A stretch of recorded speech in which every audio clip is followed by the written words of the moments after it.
Hey guys, welcome back to my channel.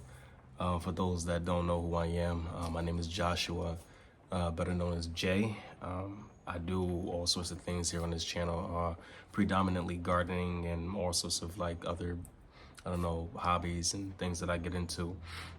Today's video is a little bit different. I've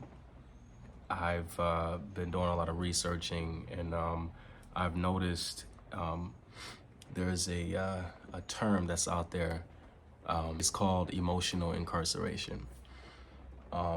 That term resonated with me really, really heavy. I've come to grips with this term. It relates to me so much. It has related to me for a good about 15 years, but it's been more so heavy now more than ever. It's been heavier on me for the last, I want to say about 3 or 4 years. Emotional incarceration. I've never heard of this term before, and it just makes so much sense. It's kind of self-explanatory. The words itself just says what it truly means, and I kind of wanted to just elaborate or talk about that for a moment. Back in 2023, my baby bro, I was going to say his name, but I'm not going to say his name, passed away. He died. And it was one of the absolute hardest things, if not the hardest thing that ever happened in my life. And there's 5 of us, and I'm the oldest. There was a lot of different situations and past traumas and experiences that happened between all 5 of us. But it drew us together, to be like really close until, we got older and everybody started, living their own life and going their separate ways. But my baby bro was everything to me because I was around him a whole lot. Changed his butt when he was a baby, fed him from time to time when my mom needed me to. Was just around. He was my baby brother. He was dealing with a whole lot. He was dealing with so much, and he wanted to live his own life, and he did that. He separated himself so that he can do that, but everything that he was feeling, everything that he was going through, everything that he was thinking, witnessing, he kept it all to himself. He didn't have a community of men who had similar experiences that got through it. He didn't have proper support that he needed. And all of that emotion, all of that questioning and heartache and pain and confusion, it ended up taking him out. And I think about that a lot. Actually, I think about that literally every day. And I wish I was there to help him get through those times. We used to fast a lot. We used to pray a lot together. He was really, stern and for the Lord. He loved the Lord. So do I. And that was one of the very hardcore common interests that we had. And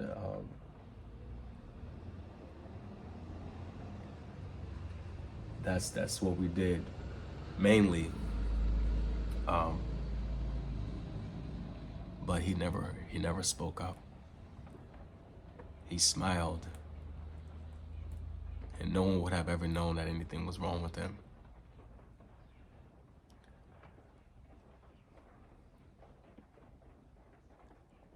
he tried to look out, you know, if anybody needed help with money. It was even a time where I needed money. He knew it. I didn't say anything, but he knew it, and he cashed at me some money. He tried to find himself in helping other people. You know, he was married. There was a lot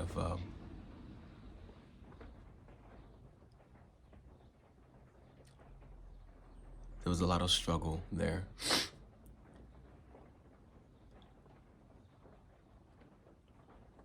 But he didn't want to share that with anyone. He wanted to hold that burden on his own.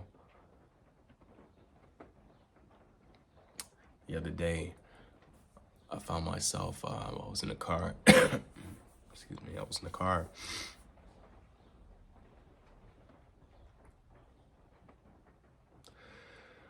I was in a car, and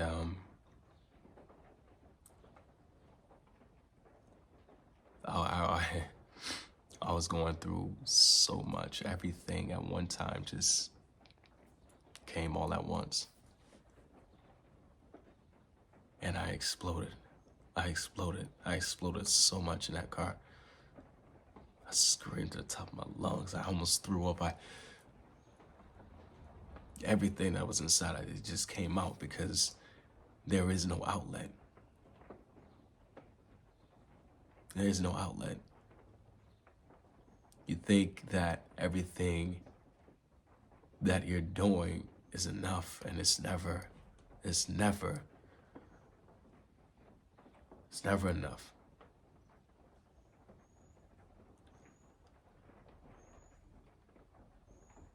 And then, like, you could be walking, you know, going to a corner store or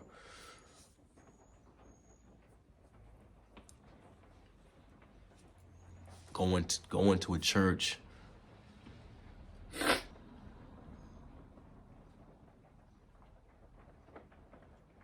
family member's house, and you could just see all of the fellas, you know, in different areas doing different things, and no one's saying anything.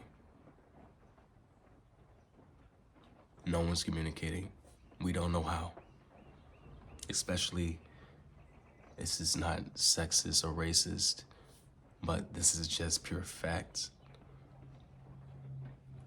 Black men,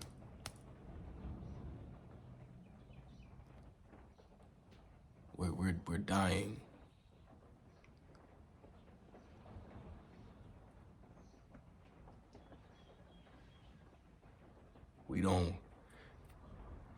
We're not healthy mentally now, physically, emotionally, especially now, spiritually, especially now. We don't communicate but with our women when we can, and let's be honest, is that really an outlet?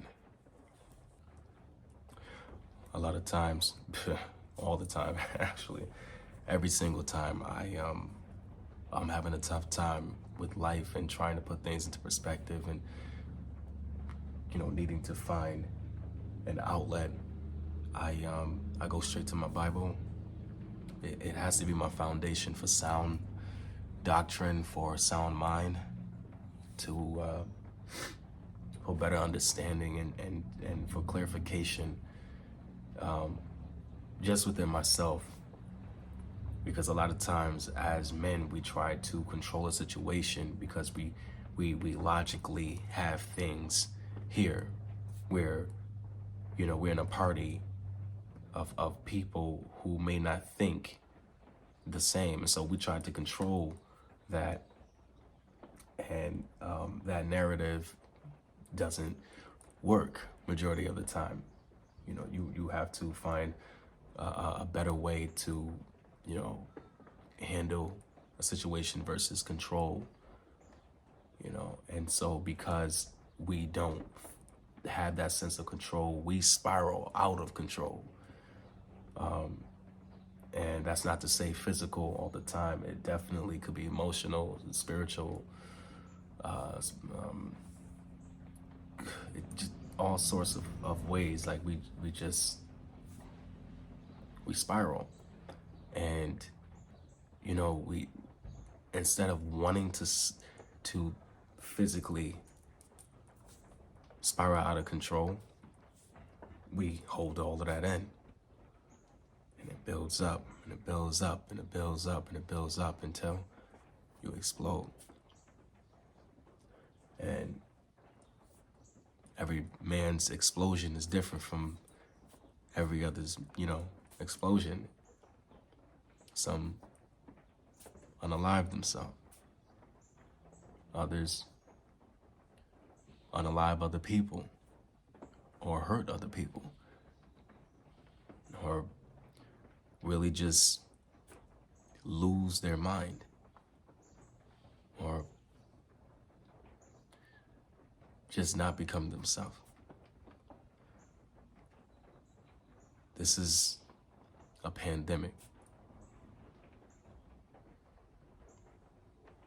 or an epidemic, one that's not being addressed,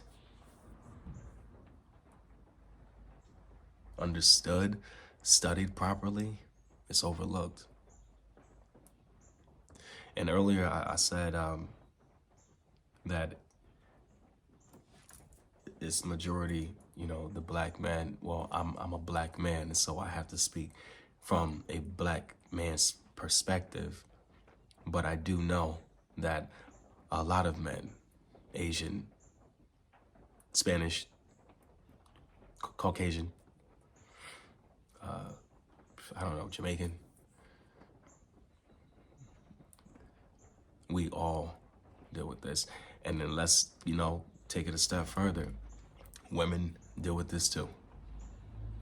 But right now, this video is just talking specifically to my fellas.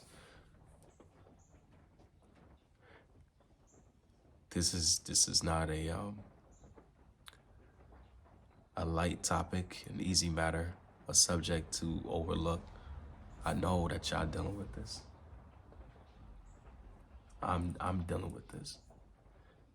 And so, again, I go to the Bible, and I look at Proverbs. I look at Job. Job is a big one for me. I love Job, and the test the Lord put Job through, and all the endurance that he took. He had friends that talked against, what was going on. He had a wife, that spoke against what was going on, or, just so that things can get easier for Job. And he endured it anyway. Ecclesiastes is a big one. And these are men. These are men like lamenting. These are men in sorrow and pain and in agony and finding an outlet. And so the reason why I said that is because I compare myself and like said to what they go through or what they went through, and I try to find outlets. So I write. I have a book that's coming out pretty soon. I've been taking more time, and putting effort and energy towards it. It should be out pretty soon. I'm not gonna name the title and all of that yet. I'm also a musician. I have a little studio, and I'm setting that up and going through the works of that. I love to garden. It's the most peaceful thing.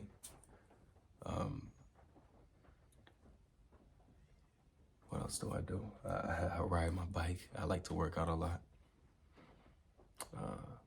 Sing sometimes here and there if I have to. I love life. One of my baby birds, my favorite baby bird, passed today. Had some sort of respiratory situation going on with him or her. I was trying to figure it out, but I had to bury her, so that was tough.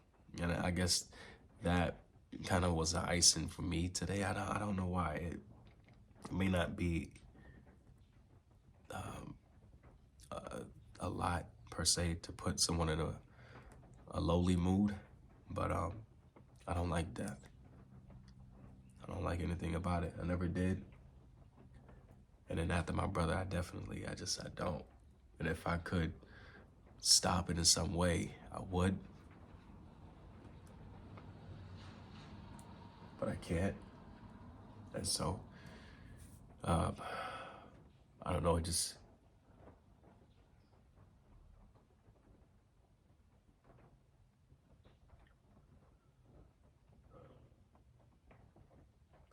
it didn't sit well with me today.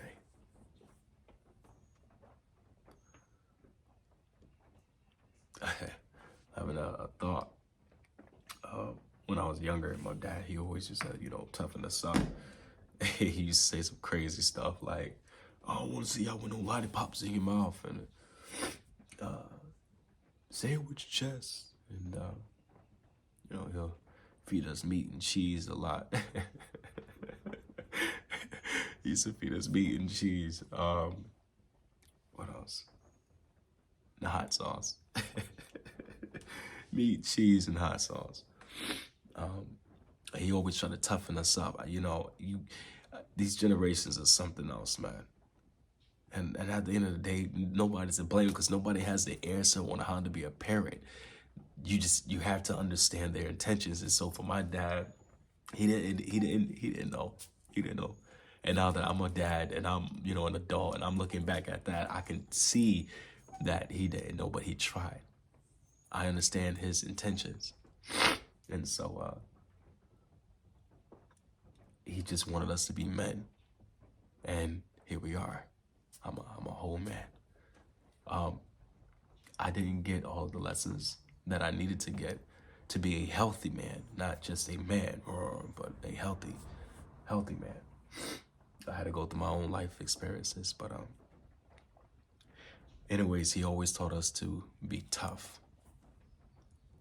You ain't no crying. What you crying for? You don't need to be crying.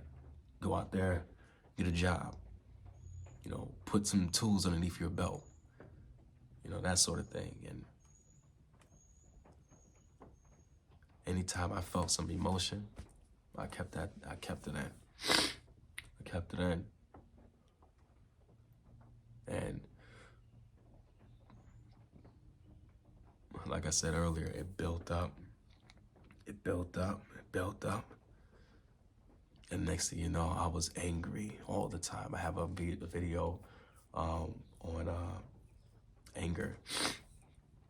I dealt with anger a lot. I was arrogant. I think I'm gonna make a video about that. I was boastful. I was prideful. I was just all of these things, man, that it all stemmed off of anger. A lot of people didn't mess with me. I got into a couple of fights. On one side, I think I lost like 2, maybe 3. But I always had this look on my face, and nobody messed with me from that look. But now that I look back, I wish I had done all of that differently, because I probably would have had more friends or better relationships and friendships and stuff like that. But anyways, I never cried in front of anybody. I try to hold it all in and suck it up. And like I said, over time it built up and became anger. It just became the wrong thing. Emotional incarceration. Like I said, that term resonated with me so well. And then I took that and I started looking around. And now I'm challenging anybody who's watching this video, ladies, fellas, you walk in, please don't live for yourself all the time. The Bible says that in the end times, men is going to become lovers of themselves. They're going to be indulgent in all of this self-imagery and all of this just self-glory. You ain't going to see the next person walking by you that could have said, they needed help, but they didn't ask. And you seen that and you said something and you changed their life. You saved their life. You never know who you're walking by. So I challenge anybody who's watching this video to, if you see somebody walking by you, just pay attention. Pay attention. Just don't be shy to say hi or have a good day. God bless you, or have a 2-minute conversation. Well, I can't stay, but I just want to, just wanted to say hi. I seen this guy. I was walking in ShopRite, I think it was. He was ShopRite, and he was a cart pusher. And so, like, when you go in a Stop and Shop, when the ShopRite, they have like this aisle before you go into the store. Like, you go into this aisle area, and they have like these booths. And he was sitting down. He had his head down like this, and I was gonna walk by him. But I tapped his leg. I was like, "Good morning, man." He was like, "Oh, good morning." He was like stuck in his thoughts. I was like, "Oh, good morning." Like, "You have a good day." He said, "All right, you too." I don't know if that changed anything or not, but it was led in my spirit to do so. I didn't want to live for myself, just going to the grocery store to get some beet juice. Like, I went in there to do that, but on my way doing that, I seen the stress. My spirit felt that with walking past another person. And so again, don't be shy. Just fill out your atmosphere. Men today are dying inside out now. It's us killing ourselves. It's us killing each other, and situations destroying us. Either way, we're going left and right. Read your Bible. For those that don't believe, I'm not going to try to, push you to believe. God's going to get you regardless. He's going to grab you. He's going to grab hold of your heart. He's going to get you. And if your heart is hard and stubborn or hardened,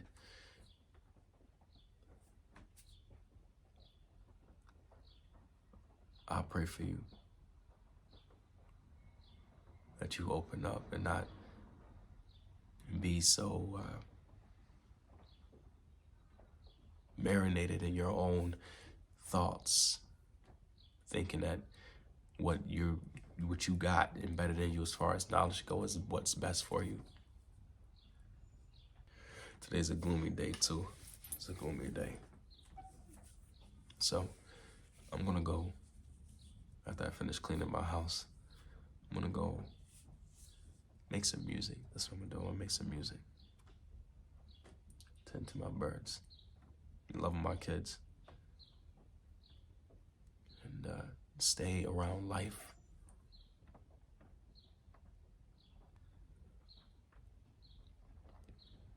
I hope this video helps some of you. If you feel emotionally incarcerated, there's nothing wrong with getting help. There's nothing wrong with, getting therapy. I did therapy for a year. It's beautiful. Pay for it. Pay for it. It's beautiful. It doesn't say that there's something wrong with you. It says that you're trying to organize your thoughts, your perspectives, your motives.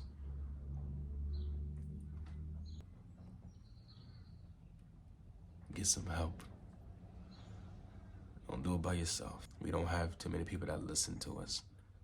And I'm not going to say that there is no hope out there, because a lot of the research that I'm seeing is hopeless. I don't like that. There's hope out there. Don't hurt yourself. You're blessed. You're beautiful. And I'm talking to my black fellas. You're beautiful. You are beautiful inside. You're beautiful outside. Okay? You don't need validation You don't need to be prideful and arrogant and all of those things, but you need just to have that confidence as a man. And this goes for all ethnicities, not just black man. I just say black man because I am a black man, but again, you're beautiful on the inside and on the outside. Show that. You don't need these situations to dictate your character, okay? To change your emotions, okay? If you feel like you need to communicate, communicate. There's nothing wrong with that. That just shows the intellectual part of you. Show that. Show that. There's nothing wrong with that. It's too many of us showcasing the wrong attributes of us, and not enough of us showing the intellectual attributes of us. Have an intellectual conversation, one that you can be expressive, one that could be understood. Don't surround yourself with people that's not going to understand you, because I admit that this is one of the things that I'm having an issue with, is communicating with the wrong people.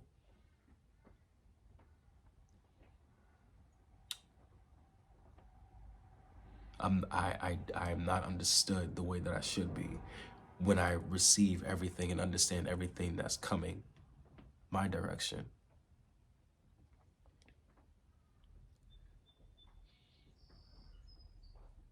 Communicate, be heard, listen, feel, understand, grow. It's not easy out there, but don't take that burden of fatherhood, burden of a husband, burden of a son and a brother, and I don't know, whatever career you have, or if you're a manager or a CEO or a fried cook. Don't take that burden, all of that, plus your own demons that you're fighting and you're facing. Things that people said about you, your insecurities, your worthlessness, quote unquote, all of those things. Don't take that burden, your traumas, your fears, your worries, you know, bills and all. Don't take all of that and hold that and try to walk with that, because you will break.